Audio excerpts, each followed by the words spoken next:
देवेंद्र फडणवीस केंद्रात गेले तर चंद्रशेखर बावनकुळे मुख्यमंत्री होतील, संजय राऊतांचा दावा। एकनाथ शिंदे कधीही मुख्यमंत्री होणार नसल्याचंही विधान। तर फडणवीस 2034 पर्यंत मुख्यमंत्री राहणार, बावनकुळेंचा पलटवार।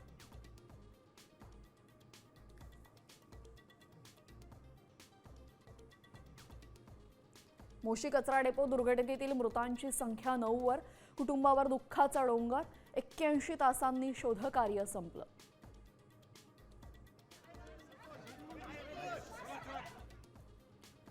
अकोल्यामध्ये बोगस सोयाबीन बियाणं प्रकरणी 2 कंपन्यांविरोधात गुन्हा दाखल। साम टीव्हीच्या बातमीनंतर मोठी कारवाई। मध्य आणि हार्बर मार्गावर आज मेगाब्लॉक। धीम्या मार्गावर सीएसएमटी ते विद्याविहार तर सीएसएमटी ते चुनाभट्टी दरम्यान वाहतूक राहणार बंद। पार्थ पवार लवकरच विवाह बंधनात अडकणार। 29 जुलैला कायनात धार सोबत साखरपुडा, सूत्रांची माहिती। तर पवारांच्या मुलांनी मनावर घेतलंय सुप्रिया सुळेंचं मिश्किल विधान।